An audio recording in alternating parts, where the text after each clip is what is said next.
Ha llegado el momento de presentar nuestro invitado, como anunciamos anteriormente. Él es Higinio Antonio Báez Ureña, secretario general del Palacén y también es secretario general de la misión de Amplia Alianza Sociopolítica Más. Diputado del Palacén. Diputado. Ok, me dijeron aquí secretario general. Diputado. Pero lo importante es aclararlo, ¿verdad? Diputado sí, claro. por el Palacén y secretario general misión de Amplia Alianza Sociopolítica Más. Le damos la bienvenida Muchas a gracias, este buen día, muchas gracias. Gracias. Placer y un honor. Aquí para nosotros un gran honor tenerlo por aquí. Gracias. Un profesor, un catedrático, un hombre formado académicamente, tanto en matemáticas como historia, todo lo que ha sido un hombre de las aulas y que desde las aulas también se proyecta la parte. Y de la lucha. Y de la lucha constante. 50 años de militancia de izquierda. Imagínese usted, está compartiendo junto con nuestro amigo Fidel Santana, que es el presidente del MAS. De manera que nuestro saludo para Fidel Santana. Cuéntenos, ahora mismo acaban de reconocer otros partidos y sabemos que hace tiempo ustedes están con este proyecto. ¿En qué va ese proceso y por qué usted entiende que necesitamos más partidos en el sistema político dominicano? Bueno, voy a empezar por lo último. Necesitamos más partidos como más. Porque... Más como más. Más como más. Porque usted dijo, en su comentario muy profundo, por cierto, que la mayoría de los partidos que andan buscando reconocimiento, realmente lo que andan buscando es repartir parte de los fondos y negociar con esas siglas que permiten que la política sea para ellos politiquería y negocio. Ahora, nosotros somos gente que tenemos militancia política revolucionaria de izquierda por muchos años. Por muchos años. Yo tengo más de 50 años como militante de izquierda. Sin embargo, hace aproximadamente 15 años nos dimos cuenta que no teníamos otro camino que la vía institucional para intentar hacer que nuestras propuestas y demandas pudieran realmente materializarse, corporizarse en un proyecto de cambio profundo en la República Dominicana. Y en esa lógica estuvimos participando con el Frente Amplio. Al final no nos querían y nosotros, que somos políticos desde niños, desde la juventud, de la adolescencia, decidimos entonces armar un proyecto con características parecidas, pero con una visión mucho más amplia de lo que éramos. Por eso nosotros formamos esta amplia alianza sociopolítica más y el 18 de febrero depositamos en la Junta Central Electoral todos los requisitos. Nos habíamos presentado antes algunos requisitos, pero sí presentamos 97,000 firmas recogidas en el país, 158 direcciones municipales, que son los dos elementos centrales para que la Junta Central Electoral pueda reconocer un partido. Y déjeme decirle que aquí hay partidos que tienen 20 años y no han podido todavía formar las direcciones municipales en cada uno de los municipios del país. Es un desafío profundamente exigente, difícil, laborioso, digamos que es una acción ciclópea, de cíclope. Pero nosotros entregamos 46 libros empastados con esas 97,000 firmas y solamente se requerían 80,000. Y todo lo que requiere la Junta Central Electoral, sus requisitos y procedimientos.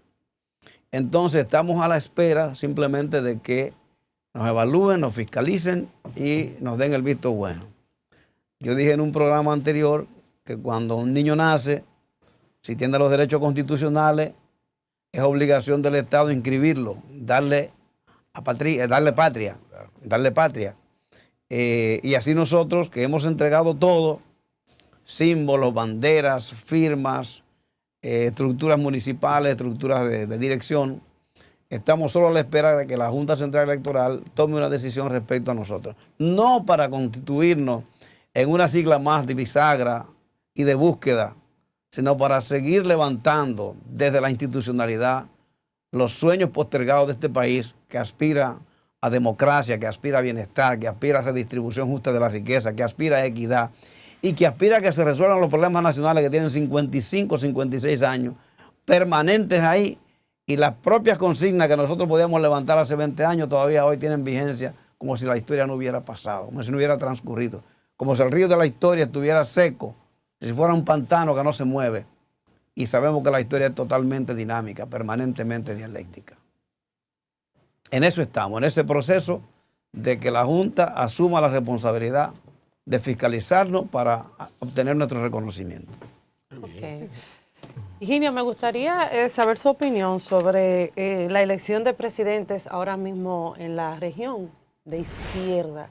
El por qué hemos visto esta ola y si realmente en República Dominicana podemos tener un gobierno de izquierda, porque aunque el PRM se conoce por ser un partido de centro, por ejemplo, ideologías de derecha e izquierda, todavía no hemos tenido un gobierno de izquierda per se. Me gustaría saber su opinión con relación al respecto. Bueno, empezar por lo último. ¿Por qué no hemos tenido un gobierno de izquierda en República Dominicana? Hay que partir de la historia misma. Nosotros vivimos 31 años de dictadura trujillista y de toda la historia de la Constitución, apenas 20 gobiernos han ocupado todo el tiempo de la gestión del Estado. Y de esos 20 gobiernos, la mayoría han sido dictaduras. Cuando se abre el proceso democrático, a partir de 1961, el pueblo dominicano, inteligentemente conducido por ese gran líder que fue Juan Bosch, se abrió a la democracia, ¿no? Que era la consigna pertinente, que era la consigna del momento. Los izquierdistas más radicales planteaban la revolución en un país totalmente trujillizado y en un país analfabeto y en un país sin experiencia democrática. Sin embargo, ese proceso fue tronchado por la oligarquía tradicional y los norteamericanos, apenas con 7 meses de presencia en el Estado. Me estoy refiriendo al golpe de Estado de Juan Bosch en el 63, septiembre del 63.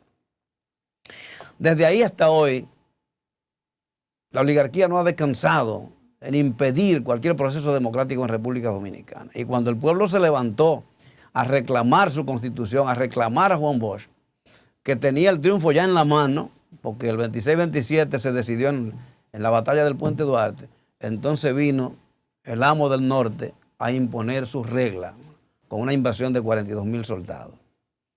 De ahí en adelante hemos tenido gobiernos que se alternan, pero todo el mundo sabe lo que significaron los 12 años del balaguerismo.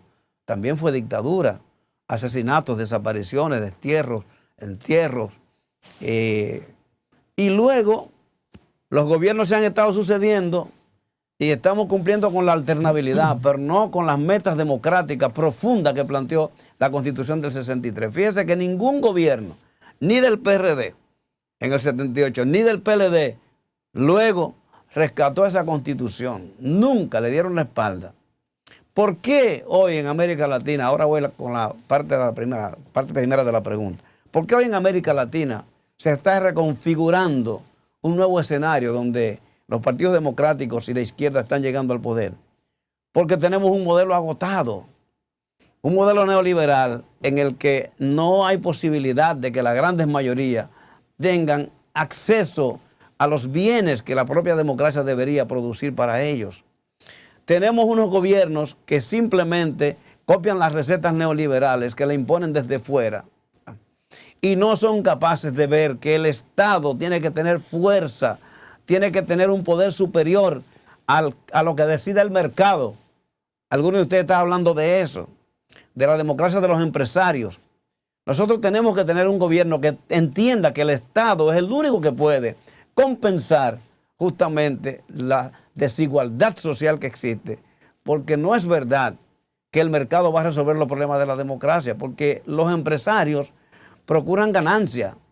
No es un problema de humanismo ni de solidaridad. Los empresarios tienen una meta, procuran ganancia. Ahora bien, hay empresarios y empresarios, porque hay empresarios pequeños, empresarios medianos y un gran capital monopólico empresarial de las grandes oligarquías latinoamericanas que entonces impide que esos pequeños y medianos empresarios puedan desarrollarse, y también tienen acogotado el Estado en función de que el Estado tiene que estar privatizado, tiene que ser obediente a las líneas del capital internacional, y no hay posibilidad ni siquiera del desarrollo del capitalismo nacional en estos países. En consecuencia, la democracia, ha sido mercantilizada y dentro del mercantilismo de la democracia se ha corrompido. Por eso que ustedes hablaban ahorita de cómo los galleros, los riferos, los empresarios, que ya no solamente quieren ser parte de los gobiernos, sino poner ellos mismos los gobiernos. Y ustedes saben de lo que estoy hablando. Pero los empresarios quitan y ponen, aquí se ha visto esto históricamente. Bien, los gobiernos. ahora, ¿qué ha pasado en América Latina? Esos modelos se han estado agotando, el pueblo se ha cansado y ha buscado opciones diferentes para que la democracia como tal, porque esa izquierda no está planteando socialismo, esa izquierda está planteando democracia y está demostrando incluso que esos gobiernos de izquierda son los que pueden hacer posible la democracia. Y si no, miremos a México. ¿Cómo ha estado ganando terreno México? El único país de América Latina que no tomó prestado para resolver el problema de la pandemia fue México. Cómo México está recuperando para el Estado bienes que la oligarquía tradicional económica tenía en sus manos. Cómo impidió que un negocio de un nuevo aeropuerto que implicaba ganarse o robarse 13,000 millones de dólares fuera cambiado. Cómo está siendo posible que un tren enorme, de enorme recorrido, pueda permitir un mayor desarrollo para México. Igual en otros países como Bolivia, donde se han recuperado las materias primas, las riquezas para el Estado. Entonces, no hay forma de que el pueblo pueda mejorar si no tenemos un Estado fuerte, si no tenemos un Estado a favor de las grandes mayorías, un Estado a favor de lo público. Porque en definitiva, ¿quién es que elige los gobiernos? La gente pobre, la gente de clase media, la mayoría de los descamisados del mundo. Esos son los que eligen. Como en Argentina. Entonces, ahí es que el Estado tiene que ver que ese sector mayoritario de la población necesita ser ciudadanía, necesita tener dignidad, necesita tener condiciones económicas diferentes. Y lo que está pasando en América Latina, que son ciclos pendulares, y no significa que van a seguir siendo gobiernos de izquierda, pero lo que está pasando en América Latina es una respuesta a la impotencia del sistema, del modelo neoliberal para resolver los problemas fundamentales. La gente se cansó. De la población. Se está cansando. En nuestro país aún no va a ser así. Nosotros estamos viviendo, desde mi punto de vista, desde nuestro punto de vista como más, un momento de transición. Un momento de transición en el que sí vamos a llegar a ese momento, pero no estamos todavía maduros por muchas razones. Porque no tenemos unidad de los sectores alternativos, porque no hemos podido construir esa amplia alianza que estamos planteándonos nosotros, y porque todavía las fuerzas democráticos, populares, los intelectuales, los pequeños y medianos productores campesinos, los medianos y pequeños empresarios, no hemos comprendido, no hemos logrado armar ese gran bloque, ¿no, verdad?, que permita un cambio democrático profundo en la República Dominicana. Diputado, en la misma línea, Lorena, ¿usted no cree que lo que ha ocurrido realmente con esos partidos de izquierda, que tenían un pensamiento de los años 60, 70, se han renovado, han comprendido realmente que debe de cambiar? Y tal y como usted señala con México, que ha puesto de ejemplo, realmente lo que el Estado ha hecho es encaminar y supervisar lo que es la producción y lo que son las inversiones. O sea que tiene que haber una combinación. Estado, empresarios, pero que realmente, tal y como usted señala, los empresarios vean que el Estado no es su enemigo, que deben de juntos contribuir al desarrollo. No, yo estoy totalmente de acuerdo. Nosotros no estamos planteando desaparición del empresariado. Nosotros estamos diciendo que el Estado tiene que jugar un rol mucho más definido en favor de las mayorías desprotegidas. Nosotros no podemos pensar que con una tarjeta solidaridad o un bono gas o un bono luz se resuelven los problemas de la gente. La gente necesita empleo. La gente necesita dignidad. La gente necesita que no se le tome en cuenta como mendigo, sino como un ente productor. Ahora, yo le voy a poner un ejemplo. Aquí el Estado tiene la posibilidad de construir miles de viviendas. Miles de viviendas. Si hubiera un programa de construcción de miles de viviendas, también hubiera posibilidad de miles y miles, de decenas de miles de empleos. Ahora, si ese sector de la vivienda solamente lo puede empujar el sector privado, eso quiere decir que los que van a tener acceso a esas viviendas son exactamente de una clase media alta o los ricos. Pero, por otro lado, si ese empresariado es solamente el que construye y no hay controles, entonces resulta que ellos buscan la mano de obra más barata y la que menos derecho tenga. Y por esa razón, entonces, tiene tanta vigencia la presencia de los haitianos en la construcción. Usted va a la zona este, donde están los grandes hoteles, que es un factor de riqueza fundamental en este país, y son miles de trabajadores no dominicanos que por la mañana llenan cientos de camiones para trabajar. A esos empresarios les conviene que sean haitianos, porque primero son más baratos y segundo tienen muy pocos derechos. Pero yo pienso que el Estado puede perfectamente construir, pero no solamente eso. Está el caso de Punta Catalina. El Estado construyó Punta Catalina sobrevaluado. Todos lo sabemos que fue sobrevaluado, que hay un robo enorme, ¿verdad? El Estado puede tener no una Punta Catalina, puede tener 3 o 4. Pero cuando se construye esa planta, que costó casi 3.000 millones de dólares, ahora lo que se está planteando es vendérsela al sector privado a precio menor de lo que costó. Pues no. Si ellos mismos decían, el propio gobierno anterior decía que esa planta podía producir anualmente 500 millones de dólares de ganancias. Y si es así, en 6 años se recuperaba la inversión. Entonces es un gran negocio, pero además el Estado no puede desprenderse de todo lo que tiene, porque yo digo, si el Estado privatiza el transporte totalmente, el día que los empresarios quieran paralizar el gobierno, nomás tiene que hacer una huelga. Entonces tiene que haber un equilibrio, y no lo hay. Cada día los estados latinoamericanos tradicionales, apegados al modelo neoliberal, se desprenden de las propiedades del Estado mismo, de las riquezas que pertenecen al pueblo y al Estado, para pasarlo a precio de vaca muerta a los sectores que andan acechando esas oportunidades. Lo que ha pasado con el negocio eléctrico. ¿Cuál fue la justificación para privatizarlo? Bueno, que se perdían 200 millones de pesos al año. ¿Y ahora cuántos se han perdido? Cientos de miles de millones de pesos se han perdido desde el Estado, que tiene que financiar la energía eléctrica, que tiene que financiar el negocio, que tiene que subsanar lo que ellos no se ganan. Entonces, así no. Yo pienso que, evidentemente, como usted dice, tiene que haber un mecanismo de equilibrio, de controles, dejar que la empresa camine, pero supervisión del Estado. Y hacer un Estado más fuerte, claro, de protección social, que no tenemos protección social en la República Dominicana. Así es. Higinio, y uno se pregunta, cuando uno contempla este archipiélago de partidos, la mayoría sin ideología, ya el tema ideológico como que ha desaparecido, que eran los temas en los que uno se concentraba antes.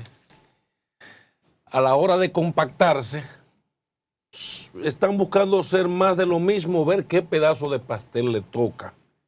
Y quienes han sido osados en irse solo, como le ha pasado a Guillermo, como le pasó a Ismael Reyes en el PDI, que buscamos un candidato que creíamos que era serio, a Ramfi Trujillo, y resulta que después se dice que Ramón Peralta lo compró y salió huyendo.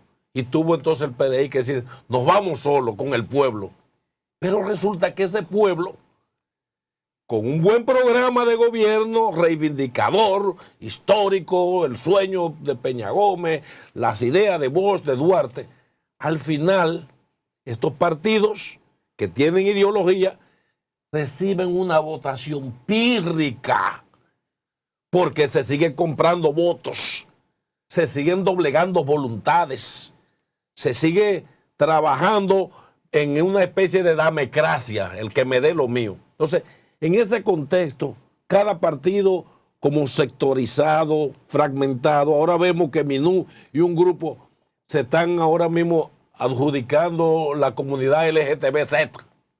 Y ahí están un grupo, dicen que ellos son de que 925,000 ya inscritos, ¿no? Entonces, todo ese panorama, ¿cuál es el reto que tenemos? Gracias por continuar con nosotros en este matutino Su Mundo. Y hoy tenemos como invitado a Higinio Antonio Báez Ureña, diputado por el Parlacén y secretario general de Misión de Amplia Alianza Social Política, mejor conocido como MAS. Y con él hemos hablado de interesantes temas sobre el izquierdismo en lo que es Latinoamérica, qué está pasando aquí en República Dominicana. Y Marino dejó en el bloque anterior una interrogante que usted tiene que responder ahora, diputado. Bien, yo creo que sí es una pregunta sumamente interesante. ¿Qué hacer? ¿Cómo hacer?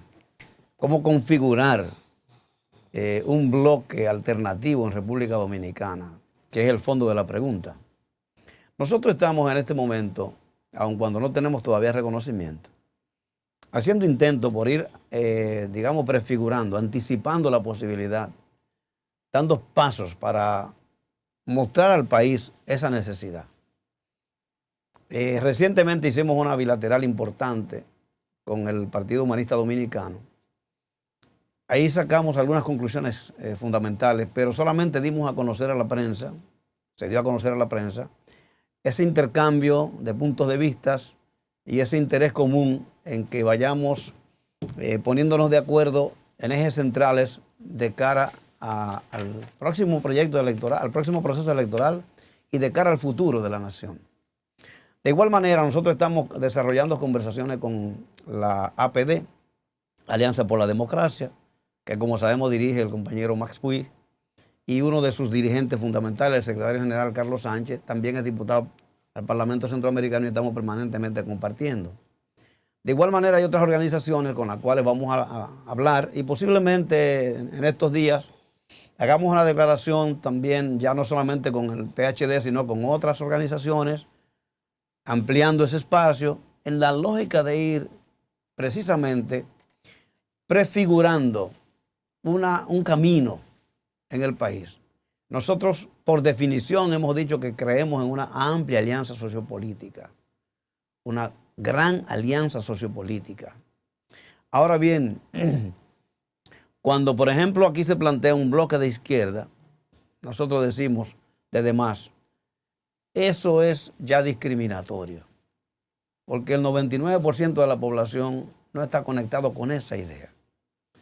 Tenemos que plantearnos una posibilidad de un gran bloque, como hizo Petro en Colombia. Primero se habló del polo democrático. Nosotros tenemos que configurar una gran alianza de los sectores democráticos populares, progresistas, que tengan un proyecto de nación diferente a lo que ha sido la tradición política en República Dominicana. Nosotros creemos también que en República Dominicana el agotamiento de los partidos tradicionales está a la vuelta de la esquina. Eso no dura mucho. Porque usted no puede cada 4 años crearle al pueblo una propuesta ilusoria, una propuesta mesiánica que va a resolver, que te nos resuelve, y al mismo tiempo cuando llega entonces reitera la tradición que ha sido una constante histórica. La gente se va a cansar de eso. La gente evidentemente se va a cansar de eso.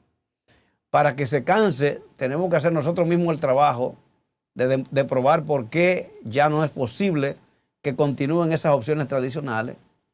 Y segundo, también mandar un mensaje unitario, un mensaje de fortaleza, un mensaje de compromiso, un mensaje de que tenemos la decisión de que cambiemos, pero que cambiemos unificados, que cambiemos todos juntos. En función de ese bloque que puede formarse con un programa bien establecido, con un programa bien armado y con una actitud de ir a la gente, de mezclarse con la gente, de buscar las minorías, pero de buscar sobre todo a la mayoría del pueblo, de asimilar dentro de nuestro programa las aspiraciones de los sectores sacrificados en este modelo. Yo creo que nosotros estamos en el camino, en la posibilidad de ir sentando bases esperanzadoras para que podamos cambiar definitivamente el rumbo del país. Y esa es esencialmente la definición de MAS. Nosotros estamos sustentados sobre los postulados duartianos. Nuestros postulados fundamentalmente parten del padre fundador de la República y de toda la tradición histórica de lucha de los demócratas del país que se han sacrificado para construir esta precaria democracia de muy baja calidad, una democracia de muy baja calidad, que si bien ha garantizado derechos civiles y políticos, no garantiza derechos económicos, que es lo fundamental para la vida. Cuando usted ve las encuestas, le dicen que los problemas fundamentales son la carestía, el desempleo y la seguridad. ¿Qué quiere decir eso? Bueno, que el pueblo, la mayoría es pobre, no tiene trabajo, tiene que mendigar, tiene que recibir estas tarjetitas que estamos diciendo. Una parte importante de sus hijos se mete a los negocios ilícitos para poder sobrevivir y por tanto no hay seguridad en el país. Pero además los datos están ahí. 2.9, prácticamente 3 millones de dominicanos pobres, ¿no verdad? Eso es casi un 30% de la población. Y el propio sistema, decía yo en estos días, se denuncia cuando el Ministerio de Economía, Planificación y Desarrollo plantea que 100.000 dominicanos que tienen mejores condiciones económicas tienen igual capacidad económica que 2 millones de pobres. Esas contradicciones tenemos que resolverlas y solamente se puede resolver con programas políticos distintos y con un compromiso mayor, un compromiso fundamental con los sectores justamente que por años, desde que se fundó la República, sueñan con la equidad social y con mejores condiciones de vida y la posibilidad de ejercer ciudadanía y dignidad en este país. Ok. Breve, aquí por ejemplo, diputado, hemos visto movimientos que han surgido, movimientos que, por ejemplo, como el 14 de junio, que fue un movimiento realmente de izquierdista, Manolo Tavares Justo, su presidente, quien en ese entonces llevó esta propuesta en contra de lo que fue la tiranía trujillista. Hemos visto otros movimientos, por ejemplo, tenemos el Marcha Verde, que surgió con una ideología más o menos izquierdista, donde estaba en contra de la corrupción.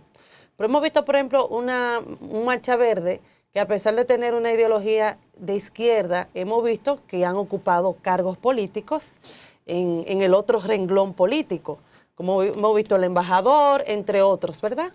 Entonces, también, por ejemplo, en el caso, y le hago este paréntesis para que usted más o menos me dé su opinión, tenemos que Minú Mirabal es presidente del partido Opción Democrática, izquierdista también, pero también hemos visto que ella también ha ocupado grandes cargos dentro del Estado. Entonces, me gustaría saber su opinión con relación a esto, porque si bien son izquierdistas, pero también ocupan cargos en otras posiciones donde son criticados totalmente, o sea, donde la ideología es totalmente diferente. Me gustaría saber su opinión. Bueno, debo decirle que desde nuestro punto de vista, Marcha Verde no era un movimiento de izquierda.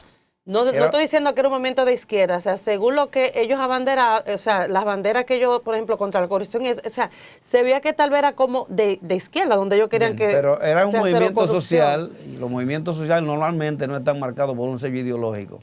Era un movimiento social con una consigna muy clara, fundamentalmente contra la corrupción, que evidentemente tuvo un gran impacto en el resultado final de las elecciones. Sí. Eso es indudable. Lo segundo, en el caso de Minú y de otras personas que ha mencionado, el problema de Minú es que duró muchos años bajo la égida del PLD. Fue viceministra por mucho tiempo. Entonces no es fácil que el pueblo asimile una ruptura con ese partido, con el mismo partido contra el que actuó la Marcha Verde, ¿no? Y sabiendo el pueblo que ella viene de esas estructuras de poder, que fue diputada, que fue viceministra, por muchos años en ese partido, no es tan fácil desprenderse de ese signo que la marca. Aparte de que yo no creo que realmente tenga una convicción profunda de izquierda. Yo creo que, como mucha gente, Minú es una persona con muchos valores y democrática. Pero ha ido en contra, a mi parecer, con todo el respeto, incluso hasta de lo que sus padres lucharon, o sea, por la igualdad, o sea, por muchas otras cosas. Yo digo que ella podría haber sido esa vocera, esa continuidad. Sí, pero fíjate lo que pasa. No lo fue. Fíjate que lo que pasa. Una cosa es Minerva y Manolo, y otra cosa es Minú. Minú no tuvo la oportunidad de ser nunca una militante activa de un partido, ni siquiera del PLD. Minú tiene sí una gran formación política, tiene unos ascendientes que son héroes y mártires de la patria, Claro. tiene por tanto una aureola, ¿verdad? Y además es hija de las hermanas Mirabal, de una de las hermanas Mirabal, sacrificada Sí. por la dictadura. Es decir, tiene una aureola enorme y mucha formación, no lo podemos negar. Y es una dama que se ha comportado también éticamente, no importa que hubiese estado en el PLD. Por otro lado, hay otras personas, dices tú, de la Marcha Verde, que ocuparon puestos en el gobierno. Mira, ocupar puestos en el gobierno no es ningún pecado. Toda la gente quiere trabajar y necesita trabajar. Lo que tiene que hacer quien trabaja es hacerlo con dignidad, es hacerlo con sobriedad, es hacerlo con ética, es hacerlo sobre la base de los valores. Porque si no, entonces va lo que decía nuestro comentarista al principio, de lo que significa estar acusado de llevarse del Estado 19.000 o 20.000 millones de pesos, ¿no era? Y que son capaces de devolver hasta 2.000 millones y tantos de pesos.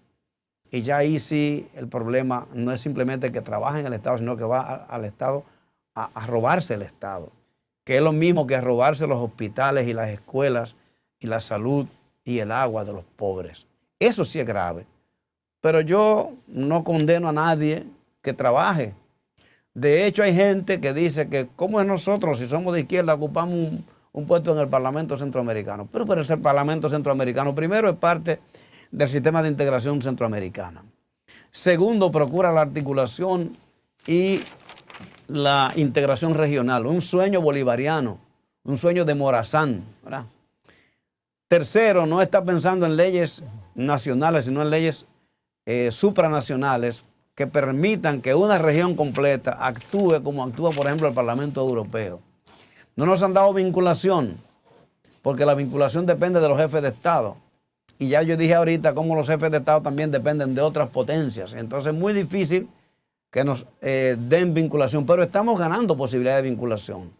Y de eso no quiero hablar ahora porque estoy concentrado más en el proyecto político nacional. Sí, pero por ejemplo en este caso, para seguir conversando sobre su movimiento el político, dos cosas para aclarar. Por ejemplo, en el caso de Minerva, yo sé que de Minú Mirabal, entiendo que Minú tiene una gran calidad política y ha sido muy preparada, pero yo insisto, o sea, como usted dice, sus padres son mártires, lucharon por llevar la democracia, la igualdad, entre otras cosas, y romper con un régimen, y tú, en vez de seguir, y excúseme, o sea, yo lo veo así, seguir con esa ideología, o sea, el salpicarte por el otro sistema, o sea, deja mucho que decir. Entonces, con relación a la Marcha Verde, yo no me puedo parar en la Luperón, por ejemplo, en la Junta Central Electoral, a yo decir no a la corrupción, que salga este gobierno, que la igualdad, que entre otras cosas, y después yo estar en un cargo político ganándome 200,000 pesos y 300,000 pesos. O sea, no es por el trabajo, sino es que,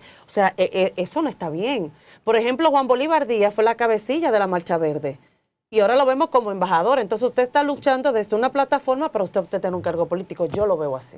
Y no por el trabajo digno. No sé si me entiendo. O sea, sí, el trabajo es una cosa, pero el tú luchar por una cosa y después verte en otra, o sea, deja mucho que decir. De todos modos, yo pienso que esa pregunta a quien más le corresponde responderle es a mí, ¿no?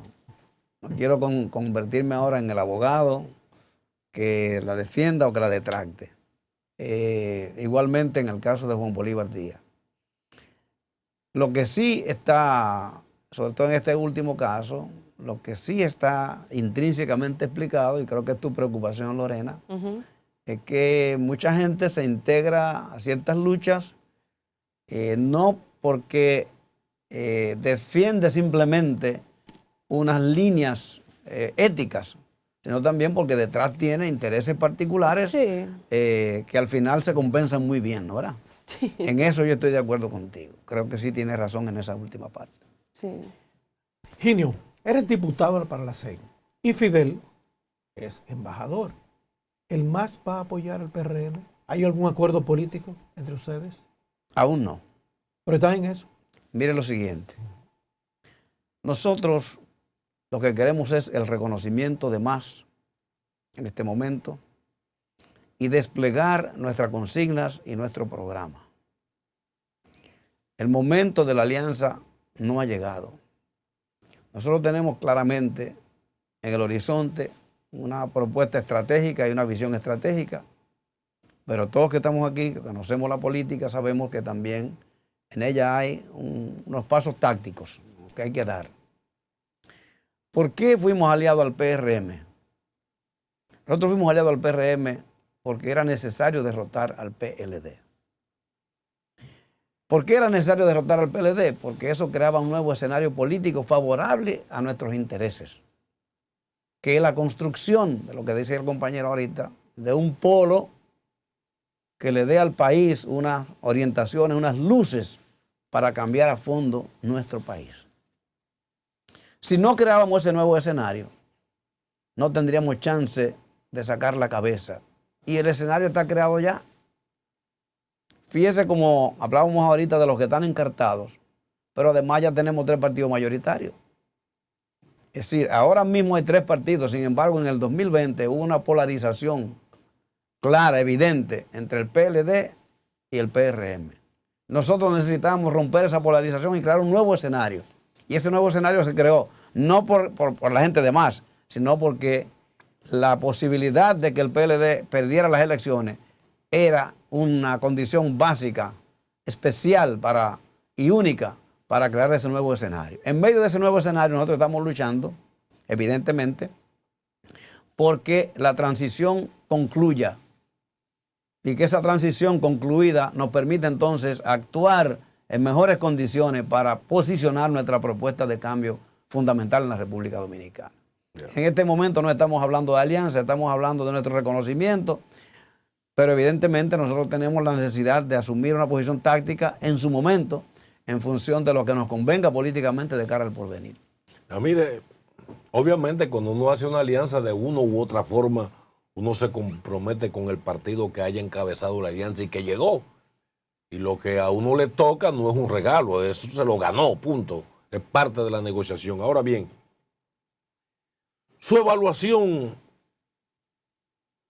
más genuina, ¿no?, sobre lo que ha sido este gobierno, que yo creo que también, igual que usted, que estamos en un gobierno de transición, se necesitaba, pero esa transitoriedad ha resultado, en mi opinión, más de lo mismo, incluso hasta peor en ciertas cosas, porque el PLD no le prometió a uno ciertas cuestiones que sí prometió este gobierno, que es un gobierno del cambio, pero que el cambio no hemos visto. Y hay una población frustrada, empezando por sus propias bases, que se han sentido engañadas dentro y en la diáspora del país.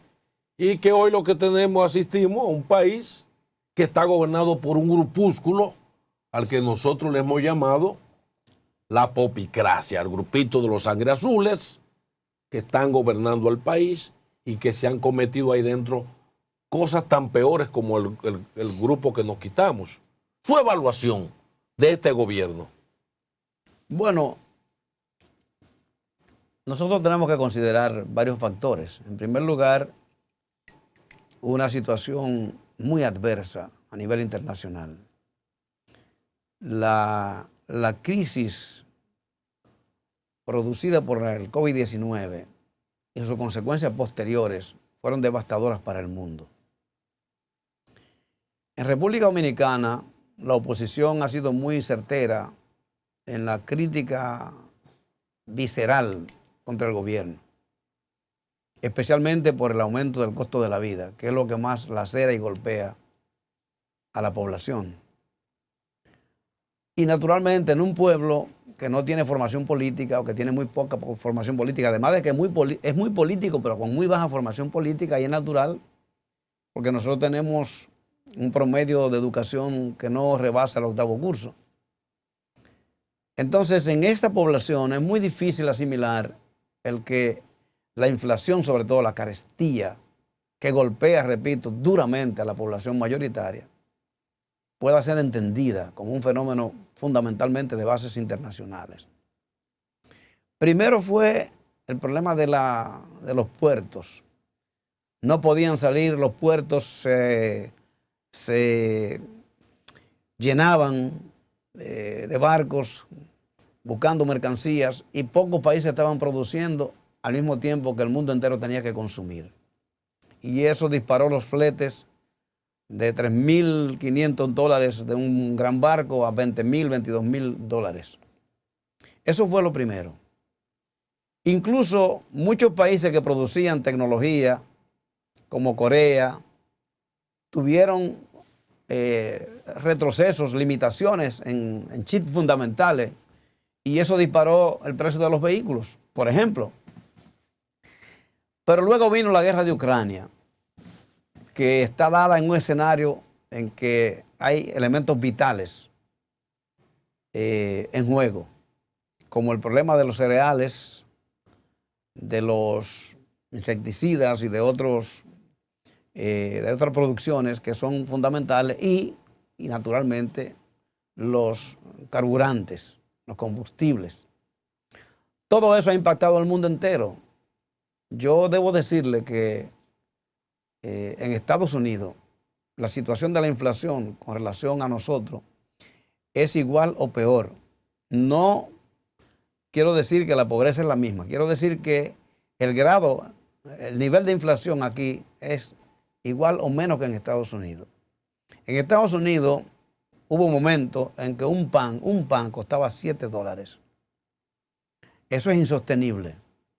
Tengo familia que está acomodada y otras que no en Estados Unidos, y me decían, vamos a hacer el pan en nuestra casa, porque no podemos pagar $7 por un pan. Y claro, eso gravita profundamente en la población y diríamos que sí, que es una situación muy difícil.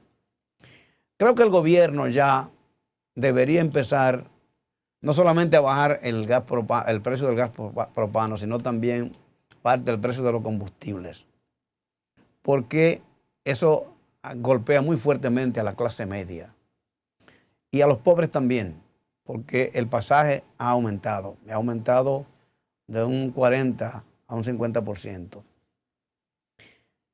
Esos son puntos muy débiles, como es débil también el tema de la seguridad, que no lo vamos a resolver si no atacamos los problemas estructurales de la sociedad. No importa que venga Leonel, que venga Danilo, que venga quien venga, ese problema seguirá porque no se atacan las bases estructurales de la sociedad, no se atacan las causas, se atacan el fenómeno. Y el fenómeno incluye toda la corrupción implícita que mencionaban ustedes incluso en sus comentarios, de cómo, por ejemplo, los narcotraficantes, grandes y pequeños, tienen cooptado parte de las autoridades que tienen que controlar el propio narcotráfico. Creo que un punto muy positivo del gobierno es el problema el asunto de la justicia, que no se había visto en el país esa posibilidad jamás en la vida de un ministerio público independiente. Creo que la duplicación del valor de la tarjeta Solidaridad, aunque nosotros ya dijimos que no es una solución, pero de 800 a 1.600 pesos, además del programa Supérate, también es un aporte importante al gobierno. Y creo también que el estilo de gobierno de Luis Abinader es un cambio dramático respecto a lo que teníamos antes. A veces teníamos un presidente como Leonel Fernández que había que esperarlo 3 horas para el rey con su corona, y un presidente, Danilo Medina, que no hablaba, que todo lo que pasaba en el país era percepción, no había realidad, y no hablaba. Yo creo que el presidente Abinader tiene una característica muy importante, y es que puede oír a la gente, habla con la gente, oye a la gente. Si una medida puede afectar a la mayoría de la población, la población se empodera de la protesta y echa para atrás una medida, conversa, es sensible a muchos problemas, pero evidentemente el nudo fundamental es la economía. Y el modelo no ha cambiado desde el punto de vista económico. Y eso mantiene una dificultad seria para el cambio político en República Dominicana. En definitiva, es un gobierno que, como usted dice, se parece a más de lo mismo, pero muy condicionado por factores internacionales que escapan al control de nuestro país y que ha hecho más difícil la gobernanza para este gobierno del PRM. Bueno, Higinio Antonio Báez Ureña, diputado por el Palacén, gracias por haber estado con nosotros. No, la gracia es mía. No robemos los derechos autorales. Nos vemos pronto por aquí, Dios Gracias para mediante. Esta es ustedes. su casa. Muchas gracias, muchas gracias. Gracias. Creo que es un equipo Muy objetivo. de mucha formación, de mucho peso, y yo les agradezco profundamente esta posibilidad